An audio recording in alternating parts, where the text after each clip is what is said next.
Berarti solusinya dia harus mohon ampun Enggak, atau enggak cuma mohon ampun. minta maaf kepada ustadz tersebut. Iya bisa. Enggak cuma itu aja sebenarnya. Apalagi itu? Ustadz? Bahkan ada harta yang dia makan. Oh berarti harus hartanya dikeluarkan. Iya.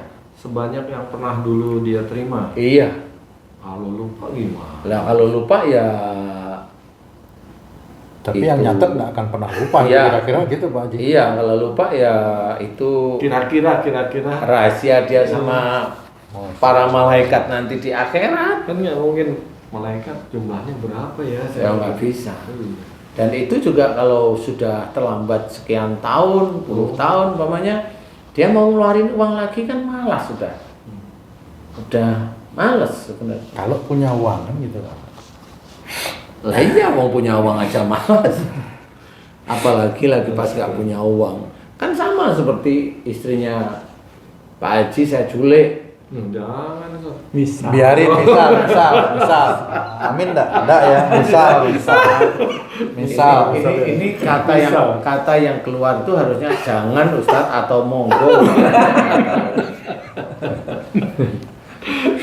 Terus Dihidupin aja deh. Juli. Guys, nih mukanya Pak Haji merah. Ini merah nih guys. Saya nyulik, saya taruh di rumah. Di rumah. Betul. Di rumah makan apa rumah Ustadz nih? Rumah saya nih, bukan rumah makan. Hmm. Di rumah nih. Terus saya bilang sama Pak Haji, Haji, saya nyulik istrinya minta maaf ya gitu. Oh, Selesai tuh. enggak dong. Harusnya Ulangin. Iya. Astagfirullah. Karena nggak taunya yang nyulik juga begah. Mulangin harus utuh Harus juga. utuh. Enggak tahu mulangin tambah gede badannya. Boleh malah itu. Seperti Makan itu. Jadi kalau kita mau hitung-hitungan itu ya seperti itu. Terus ada yang dikembalikan gitu. Jadi nggak cukup dengan mohon ampun, harus dikembalikan. Kalau yang di kasusnya Pak Haji J itu kalau misalnya yang ditarik itu ikhlas gimana Ustaz? Loh, persoalannya kan dia nggak sendiri. Satu Yang harus ketemu itu dia bertemu dengan orang itu ngomong atau dengan orang lain. betul. Dan orang ustadznya ini tahu nggak itu ngomong dan narik tahu nggak itu? Nggak tahu ya Pak Haji ya itu ya. Enggak tahu. Lah kalau nggak tahu ya itu urusannya dia dan sama Allah nanti. Bagaimana tahu orang itu ikhlas? Duitnya gede, ya kan pengen sembuh. Nah, Ya bisa aja Iya. ikhlas. Jadi orangnya nggak salah. Orangnya nggak sebenarnya. salah malahan ya. Orangnya nggak salah di titik itu aja yang Maksudnya salah. patung duitnya besar pasti dengan harapan sembuh. kan belum tentu ikhlas. Iya, belum tentu ikhlas. Ngeluarinnya itu. Iya. Nah itu kan susah juga itu kalau mau bicara duit dengan ikhlas. Oh gitu, Ustaz. Tadi kasus Pak Haji, Pak Ustadz, itu akhirnya sampai ke cucu yang sakit dan akhirnya si orang ini mengeluarkan duit habis bahkan lebih untuk mengobati cucunya. Nah, dengan habisnya uang keluar untuk mengobati cucunya itu, apakah impas dia? Nggak bisa. Allah. Itu kan peringatan aja. Double. Tetap utuh berarti yang itu Ustaz. Itu kan nggak ada akad sebenarnya. Jadi Allah itu mengingatkan di titik itu aja diingatkan. Jadi nggak bisa dikatakan impas. Karena nggak ada unsur yang lain, nggak ada unsur akadnya. Makanya tadi kan, lah saya kan nyulik istrinya Pak Haji tadi udah jelas. iya. Nah kalau saya minta maaf memang impas itu. Kan gitu. Pak Haji tahu kalau istrinya saya culik itu tahu. Saya maafin ya Pak Haji, istrinya Pak Haji saya culik. Dah selesai, emang gitu selesai. Pak Haji langsung, ya nggak apa-apa Ustadz. Mumpung Kasih makan. Kan Oh, ya nggak gitu, seperti Ustadz. itu. Ya kalau minta maaf ya dikembaliin kan begitu intinya. Jadi harus ada yang dibicarakan, harusnya seperti itu. Gamblang banget penjelasannya ya. Itu memang harus belajar seperti kasus per kasus, jadi tidak bisa sembarangan. Iya. Makanya kalau ada orang dengan gaji 40 juta, kemudian dia bisa beli mobil mewah, hidupnya di Jakarta, ya itu bisa dipertanyakan. Walaupun maksudnya bukan suuzon kan kira-kira gitu ya Pak Ustadz ya. Itu kan dilihat, Iya. dia punya rumah mewah kan gitu ya, rumah jelas beli sendiri, kemudian dia istrinya juga itu, anaknya ya mewah, kemudian mobilnya mewah, dia hidup di Jakarta, dia tidak ada kerjaan lain, apa yang dia kerjakan, kan gitu aja sudah. Iya Ustaz, saya yang pensiunan nih bukan mungkin akan banyak lagi bertanya ke Ustadz nih yang dulu itu minta kejelasan tentang cara mendapatkan hartanya, solusinya, dan takut menghadapi cobaan atau ujian dari hasil perbuatan yang nggak baik itu nanti Patung juga mau nanya-nanya lagi nanti. Dia udah nggak ada tenaga, dia nggak pusing mikirin berapa jumlah yang mau dikembaliin. Waduh, Masya Allah. Mau jual kucing nggak boleh sama Nabi. Itu semacam terjebak di lingkaran setan tak jelas gitu jadinya Pak Ustadz. Lah itu kan soalnya ya itu. Walah dalah. Aduh. Lah ya memang begitu, memang lingkungannya begitu. Ya mau apa lagi? Ya memang lingkungan begitu. Jadi begitu itu apakah itu bisa masuk surga? Katanya yang datang pengajian itu gampang masuk surga gitu. Enggak bisa. Susah masuk surga yang seperti itu. Hartanya itu banyak yang haram, kok mau masuk surga gimana? Dari harta dia gajian boleh lah ya. Kalau yang didapat itu dari gajiannya malah gede yang didapat, kan gimana coba? Iya. Sampingannya lebih gede. Malah gajinya nggak diambil. Justru karena gajinya kecil nyari sampingan biasanya gitu Pak. Ya itu namanya efisiensi itu tadi. Nah, ya itulah cara-cara orang untuk biar tidak bilang, kamu tolong nyuri yang bagian ini ya kan nggak mungkin ngomong begitu. Nah inilah yang harus kita sadari. Sebenarnya Allah itu menceritakan gimana caranya mencari uang, mencari rezeki, jalan rezeki itu bagaimana. Itu sebenarnya dijelaskan banyak. Jadi wafis samai rizqukum, di langit ada jalan rezekimu. Itu kita harus mulai paham. Mulai sedini mungkin sebelum kita itu mulai dari akhir balik itu belajar untuk dekat pada Allah Ta'ala. Nah, bagi orang tua ajarkan anaknya itu seperti itu ya, dekat dengan Allah. Kemudian apalagi kemudian diceritakan innahum kanu qabla dzalika muhsinin, ini salah satunya ya, sesungguhnya mereka di dunia selalu berbuat kebaikan. Orang tuanya mengajarkan kepada anak-anaknya. Nah, mengajarkan kebaikan pada anak-anaknya ini satu, itu tugas orang tua, insya Allah sudah benar masuk.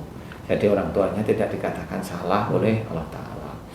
Yang kedua, mengajarkan kebaikan pada anak-anaknya, berarti anaknya diajarkan untuk berbuat baik, yang nanti Allah itu menyiapkan rezekinya di masa akan datang. Nah, seperti itu, ditunggu terus diajarkan, tidak dengan penekanan, tidak boleh. Kenapa? La ikraha fiddin, tidak ada paksaan dalam agama Islam. Itu harus dijalanin terus-menerus sehingga keluarga itu menjadi keluarga baik. Itu. Nah, disinilah yang harus kita kerjakan itu begitu, mendapatkan rezeki yang halal, thayyib, bahkan berkah pun itu sejak awal sudah disiapkan, bukan masa depannya disiapkan. Ibadahnya yang disiapkan sebenarnya. Kalau kita mengakui Allah itu yang maha memberi rezeki, ya ibadah kepada Allah Ta'ala inilah yang disiapkan. Kemudian ada orang lain, oh ini kamu ingin sukses, baca ini, baca. Enggak bisa seperti itu. Itu Allah itu seperti pembantunya aja, disuruh-suruh dengan ini dikasih, enggak. Itu malah bisa menjadi istijrat bagi dia. Nah, di dalam surat Al-Isra aja diceritakan kalau orang itu meminta dunianya dikasih oleh Allah Ta'ala bagi orang yang dipilih oleh Allah. Tetapi nanti di akhirat dia masuk neraka, jelas. Dibayarnya di dunia ya. dibayar di dunia tapi dipilih oleh Allah. Dipilih itu maksudnya apa? Orang yang menggunakan amalan tertentu, gaya tertentu, bisa aja orang itu dipilih oleh Allah Ta'ala dikasih. Yang lainnya pakai amalan yang sama, enggak dikasih sama Allah Ta'ala. Karena dipilih oleh Allah. Yang dikasih itu yang dipilih, jelas sekali dalam surat Al-Isra itu diizinkan, jadi bukan Allah ridho. Nah, tapi dia nanti semuanya dua-duanya masuk neraka, sudah dijelaskan itu. Tapi banyak orang nggak mau tahu. Karena apa? Karena kekayaan itu adalah salah satu nafsu duniawi yang dia mau kejar sebenarnya. Itu seperti itu. Kekayaan, nama dan sebagainya itu kan duniawi sebenarnya yang dia mau kejar. Sehingga lupa yang harus dia kerjakan itu apa, itu lupa sebenarnya. Nah, disinilah sebenarnya ajaran-ajaran Islam itu dilanggar, rata-rata itu dilanggar. Contoh, umumnya kalau kamu sakit baca ini. Lah, yang suka nyuruh baca-baca mati akhirnya. Lalu gimana coba? Kalau kamu sakit baca ini pasti akan disembuhkan, dikabulkan sama Allah. Bacalah terus ya mati dia. Nanti kalau mati, oh itu kan takdir Allah. Enggak bisa ngomong seperti itu. Kalau kamu berani ngomong pasti dikabulkan, pasti kamu nggak akan bisa mati. Iya. Karena dia umurnya mintanya panjang. Itu harus mikir. Nah, orang Islam itu kalau udah diomongin seperti itu ngikut, nggak mau pakai otak sudah. Karena itu nafsunya ngikutin. Nafsunya ngikutin. Nah, jangan, kita itu manusia masih punya nafsu. Eram lah. Nalar nggak itu kalau kita pakai otak? Banyak yang sudah tidak berhasil. Kenapa harus diikutin terus-menerus? Belajarlah tauhid dengan sungguh-sungguh pada Allah Ta'ala. Paling tidak belajar tauhid sungguh-sungguh niatnya karena Allah itu di akhirnya berpahala. Maaf Ustaz, kalau dakwah itu termasuk kerjaan juga atau? Nah, kalau dia anggap kerjaan ya kerjaan. Itu ya dunia. Ini nggak bisa dakwah itu dikatakan langsung akhirat, belum tentu. Itu bisa aja tergantung niatnya. Kalau niatnya karena Allah Ta'ala, pada saat dia itu dakwah, dia digaji berapa, dia terima dengan ikhlas karena Allah, nah itu berarti itu akhiratnya. Tapi kalau dia itu di dakwah, dia digaji kecil, dia bersungut-sungutnya, nah itu dunia dia kerjakan. Dan itu nggak perlu orang lain tahu, dia bersungut-sungut dalam hati itu sudah langsung ditulis oleh Allah Ta'ala itu dunia yang dia kerjakan, bukan akhirat. Nah itu walaupun dia dakwah, dia tetap mengerjakan dunia. Walaupun dia juga dakwahnya tuh ngomong kamu nyari dunia, dia terus lupa dia sendiri manusia. Kan dia bukan malaikat. Gak boleh. Dia perlu penghasilan juga. Lah iya, aku ngomong lah. Kamu kenapa kamu itu nggak ngasih cuma 8 juta umpama lah ya. Nah, kan saya punya istri, saya punya anak, saya harus hidup. Nah itu kan dunia di akhirnya.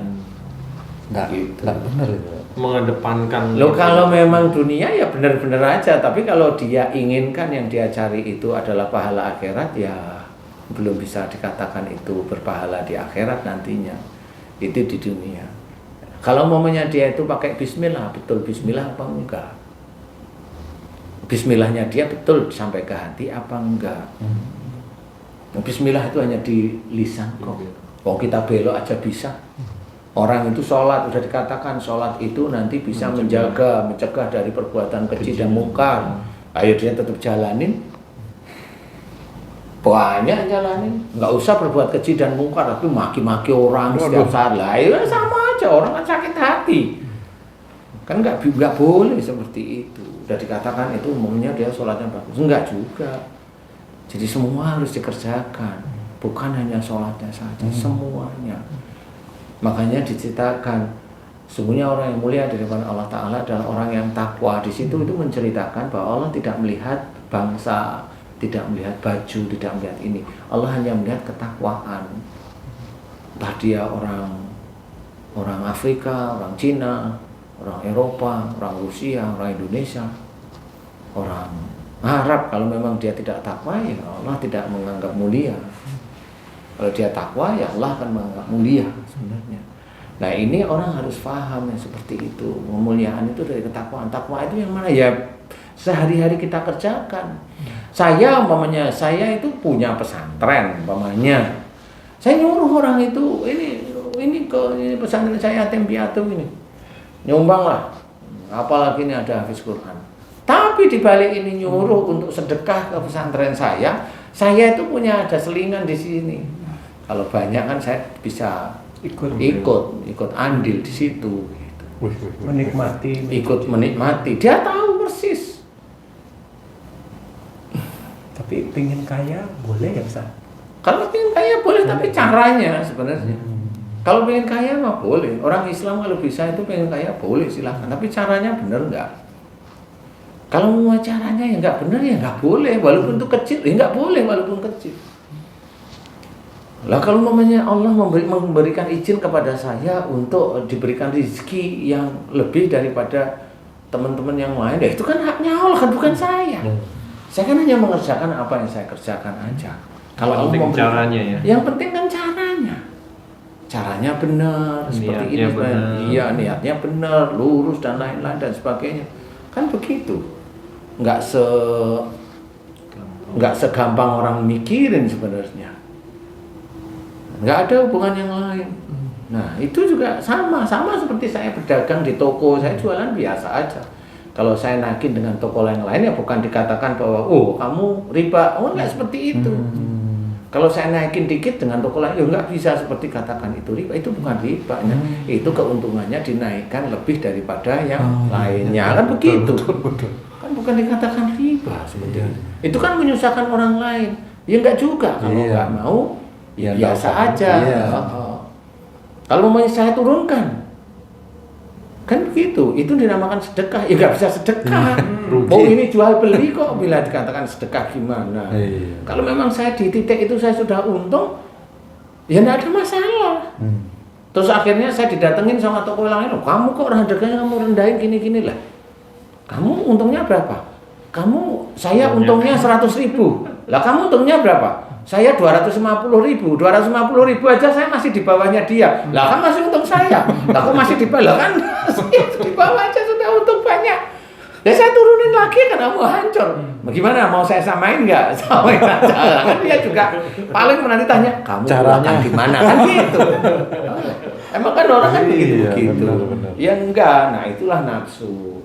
Nah seseorang seperti saya mendapatkan, saya bisa kulakan barang dengan harga yang murah, itu kan atas izin Allah sebenarnya. Begitu cara memandangnya, cara mencarinya. Iya betul, itu atas izin Allah, bukan saya yang hebat. Saya kan bisa cari, oh itu dosa, itu bermain saya Tuhan, nggak boleh.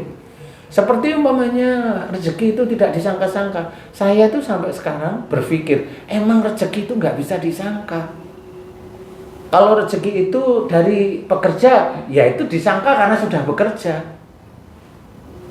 Sehingga gajinya jelas bulanan. Tapi menurut saya tetap itu tidak bisa disangka. Kenapa Ustaz? Satu, suatu ketika istri, anaknya sakit dan sebagainya, habis rezekinya. Dari mana dia gunain uang yang sebegitu?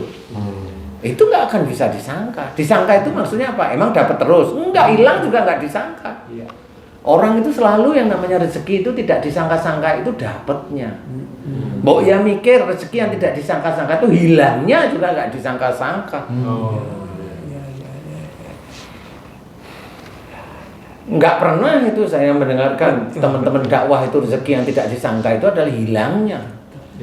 Padahal hilangnya rezeki dia dari kerjaan yang baik itu bisa menjadi penguji.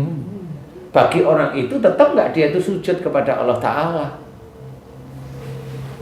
Kalau dia memang bersyukur terus, suatu ketika diambil oleh Allah Ta'ala, gerundel kan ketahuan. Berarti selama ini dia bersyukur itu hanya ngeluh-ngeluh Allah, mengeluh-elukan Allah aja dia. Bukan hatinya, bukan. Sekali diuji ngeluh. Ayo Haji C itu nggak pernah ngeluh. Amin ya Allah. Amin. Kalau ngeluh ditinggal sebenarnya. Cuman sering curhat. Jadi rezeki yang tidak disangka-sangka itu jangan berpikiran bahwa itu dapatnya dari mana. Boleh, benar. Sekarang kalau orang kerja, boleh dari kerjaan itu dia dapat rezeki. Sebelum dia kerja itu dari mana? Dari daftar, dari ngelamar. Betul. Emang kakinya punya siapa? Emang tangan buat nulis itu punya siapa? Emang matamu buat lihat itu punya siapa? Telingamu untuk dengar pada itu milik siapa itu? Allah. Rezeki yang tidak pernah disangka itu di titik itu. Bagaimana seseorang bekerja menggunakan otak, menggunakan mata, menggunakan telinga, menggunakan mulut, menggunakan tangan dan kaki. Dia itu hanya mensyukuri uang yang datang. Dia tidak pernah mensyukuri yang dia diberikan oleh Allah Ta'ala. Itulah rezeki yang tidak disangka dalam bentuk bukan yang datang gedebuk 1 miliar, 5 miliar. Bukan. Makanya kalau saya bilang, apapun katanya, rezeki itu tetap tidak disangka-sangka. Karena kita itu sebenarnya malas untuk bersyukur. Makanya kalau diambil sama Allah Ta'ala, ngapain kamu ngeluh? Kamu sendiri bersyukur itu kurang. Apa kurangnya? Saya kalau dapat bulanan itu saya bersyukur. Kamu tahu nggak? Kamu rezeki kamu itu bukan di uangnya itu bonus. Rezeki kamu itu ya kamu bisa ngelangkah kerja, kamu bisa kerja tangan, kamu bisa ini. Bisa beribadah, itu aja masih kamu gunain untuk berbuat julid ini gitu, gini, ya sudah. Dari mana akhirnya orang? Enggak bisa, hancur semua. Makanya orang itu sangat sedikit diceritakan oleh Allah Ta'ala yang bersyukur kepada Allah Ta'ala itu sangat sedikit. Nah ini yang harus kita ketahui. Bukan ngejar masalah uangnya aja sebenarnya. Rezeki yang tidak disangka, semua rezeki itu tidak akan disangka oleh manusia. Karena menurut saya itu tertulis dalam kitabullah yang memang kita bisa aja kita nggak membaca. Wong Quran di depan mata kita aja baca juga nggak ngerti-ngerti. Rezeki yang tidak disangka itu mikirnya rezeki dapat begitu. Emang begitu aja? Kan nggak seperti itu. Tangan, mata, mulut, iya itu karunia, betul. Tapi pernah itu disyukuri? Berapa puluh tahun itu tidak pernah bersyukur pada Allah Ta'ala. Itu dosa itu tangannya, itu dosa itu otaknya untuk berpikir seperti itu. Dia tidak pernah bersyukur, dia hanya bersyukur untuk bonus. Itu kan bulanan, itu kan bonus menurut saya. Bukan rezeki, bonus. Nah ini yang harus kita pikirkan. Karena selama ini orang itu hanya mikir dapat uangnya. Rezeki yang tidak disangka-sangka itu dia bangun tidur itu yang tidak disangka itu sebenarnya itu udah rezeki itu. Masih bisa hidup. Bisa hidup, bisa bangun tidur, sholat, tahajud, baca Quran, nunggu subuhan. Itu rezeki itu di titik-titik itu. Nah inilah yang harus kita ketahui dan harus kita jalankan. Itu yang harus kita syukuri. Bisa jadi uang itu menipu keimanan kita itu, Mas. Ya memang dunia itu kan hanya sandiwara sebenarnya. Kalau mencari uang itu kan sebenarnya hanya mau bermain sinetron mencari uang aja. Itu sebenarnya apa sekarang diberikan saya mau diizinkan oleh Allah Ta'ala bisa tahu penyakit ini, gagal ginjal dari mana, jantung, klep jantung bocor, bengkak jantung dari mana. Saya bilang semua itu ilmunya Allah Ta'ala. Kenapa saya tahu? Kenapa yang lain tidak tahu? Allahualam, saya nggak ngerti. Kalau itu jangan tanya saya, tanya sama Allah aja. Kalau kamu hebat, tanya sama Allah, jangan tanya sama saya. Kan gitu, tanya sama guru-guru kamu, kenapa kok kamu nggak ngerti, kenapa? Gitu loh. Kalau mamanya saya ditanyain, lah Ustadz kan ada yang ngasih tahu, siapa? Jin. Saya ajak ngomong orang yang ngomong gitu. Saya tanya sama kamu, kamu pernah tahu jin itu bisa tahu tubuh manusia? Saya tanya sama orang yang ngomong begitu, saya berani tahu. Kamu tahu nggak jin itu bisa tahu tubuh manusia apa enggak? Saya tahu, saya tanya pasti. Lalu saya tuh tahu kalau jin itu nggak tahu tubuh manusia. Nah, kok dia bisa ngomong ilmu saya dari jin itu dari mana? Oh dia sendiri jin juga nggak tahu asal ngomong. Emang mulutnya itu dari mana? Mulutnya dia itu diajari sama gurunya. Nah, sama mulut gurunya. Pakai otak dulu sebelum bicara. Gitu. Saya itu meneliti, bukan ngarang. Meneliti. Serius. Stroke itu dari mana awalnya? Parkinson itu dari mana?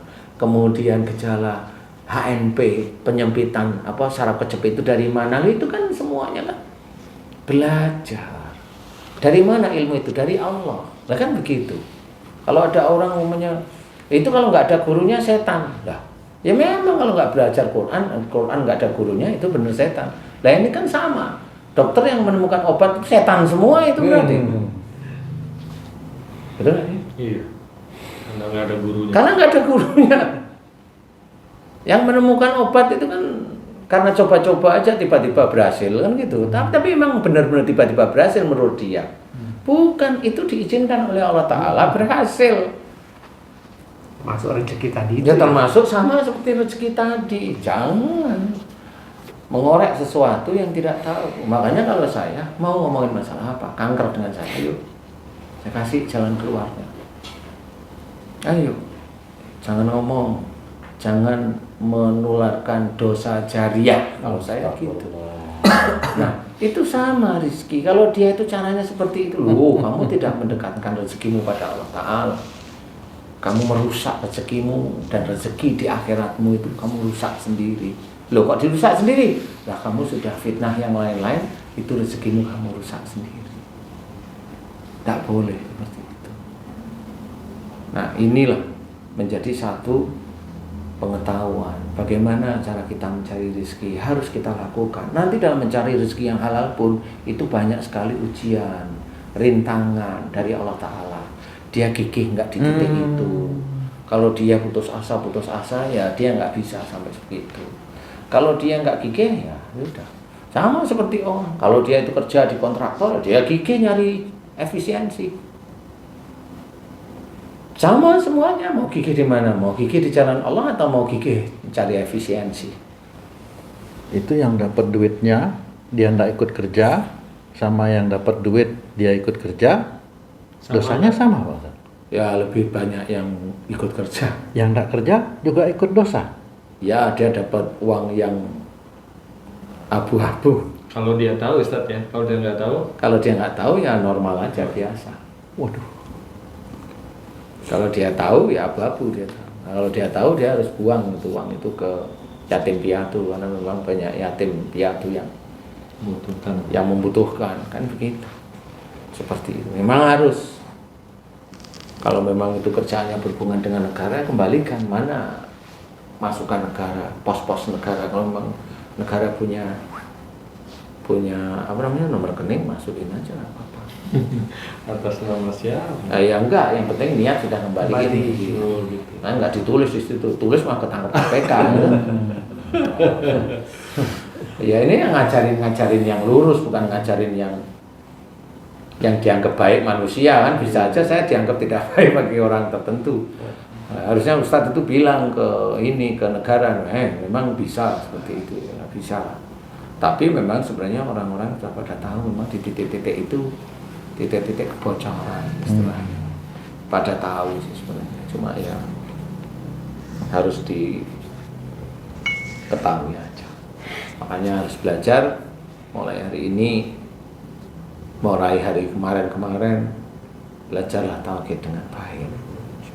Jadi kalau memang dakwah ya dakwah biasa. Loh saya itu dakwah itu berkali-kali juga dibayar cuma 23.000, 25.000, saya tetap datang. Karena apa? Saya kan dakwah, saya bukan minta uang. Bukan tujuan utamanya Enggak. Enggak. Enggak. Nanti kalau saya dapatnya di situ, kemudian ada teman yang mau dakwah, saya kasih yang di 25.000 situ. Lah itu kan sudah berhitung itu namanya. Cari yang besar ya. Cari yang Jorokin besar. temennya malah kan jadinya gitu. Ya pura-puranya. Ya bukan pura-pura, ya emang benar-benarnya dia membantu temennya yang nggak ada dakwah kan gitu ya. Tapi terus dia nyengir gitu ya Pak Ustadz ya. Karena dia sendiri dengan murkanya nerima semua ajakan dakwah itu diterima. Kemudian dia tanya satu-satu Seleksi. dipilih. Ya monggo silahkan, mau yang begitu sih silahkan aja kalau menurut saya. Silahkan, nggak ada masalah. Tapi ya, semua masing-masing kan di hadapan Allah, bukan di hadapan kita manusia. Di hadapan manusia itu bisa tertipu manusia, tapi di hadapan Allah insya Allah nggak akan tertipu. Makanya supaya Ustaz tenang, Ustaz kerja di tempatnya. Iya haruslah. Quran itu untuk kaum muslimin dan orang-orang biasa yang non muslim. Kalau istilahnya kita itu disuruh dakwah oleh Allah Ta'ala, dakwah. Kalau Allah menyuruh kerja, kerja. Dan di dalam Quran itu memang ada untuk dakwah dan ada untuk kerja. Jadi seorang ustadz ya harus kerja. Kalau dia dakwah untuk kerja ya nggak apa-apa. Tapi kalau memang ada sesuatu terseok-seok ya jangan salahkan keadaan kalau yang seperti itu. Jangan mengeluh. Ya. Jangan menggerutu, ngeluh dan sebagainya ya nggak bisa.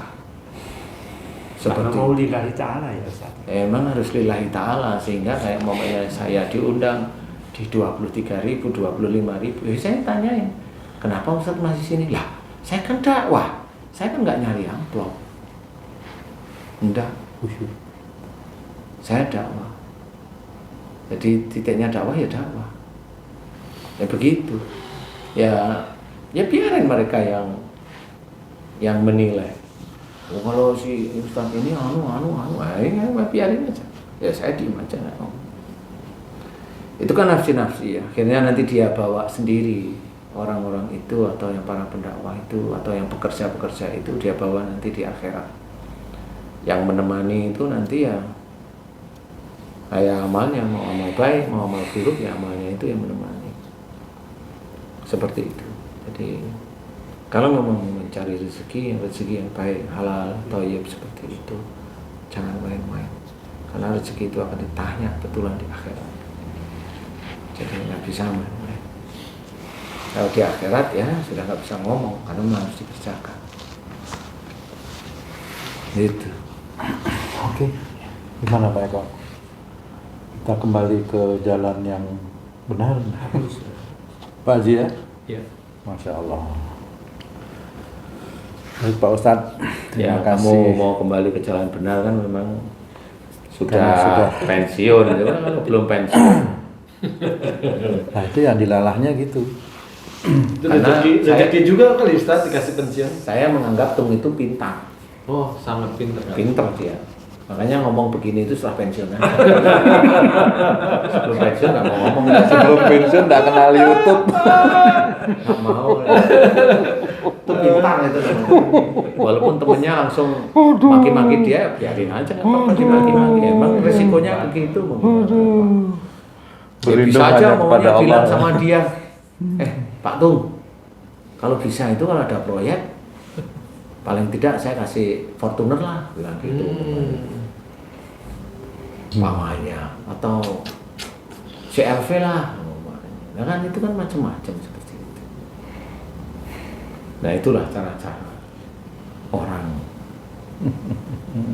untuk menjerumuskan dirinya sendiri itu kan kedoliman ya nanti ya masuk ke neraka. Neraka itu kan persoalannya itu kan nggak sama seperti kita makan di dunia itu harta haram itu sekitar 60 tahun, kemudian besok di neraka itu diguyur timah panas, besi panas itu 60 tahun ya walau nggak tahu. Mau kapan selesai juga nggak tahu. Sementara sehari di neraka sama dengan 1000 tahun di dunia. Masya Allah. Berarti 60 tahun di Sudah banyak sekali nolnya itu. berarti 60 tahun di dunia itu bisa aja sebenarnya hanya cuma 20 menit di neraka. Mungkin semenit. Semenit udah hancur minah itu ya. Nggak taunya semenitnya itu memang mataharinya nggak jalan-jalan itu loh. Ini kok kayaknya udah 2000 tahun tapi kok matahari di situ aja gitu. Aduh. Jadi nggak taunya itu kamu dihukum hanya 2 hari. Oh 2 hari insya Allah kuat lah. 2 hari itu matahari di nggak sana. terbenam-benam. Nggak terbenam-benam, nggak tahu. Geser dikit juga enggak. Ya begitulah. Ya. Baik Pak Ustadz, terima kasih atas penjelasannya walaupun ini sangat memilukan hati ya. Berat banget ini Pak Haji ya. Iya, tapi ini rezeki juga kita dikasih. Alhamdulillah masih dikasih kesempatan untuk mohon ampun, mudah-mudahan insya Allah ya. Balikin.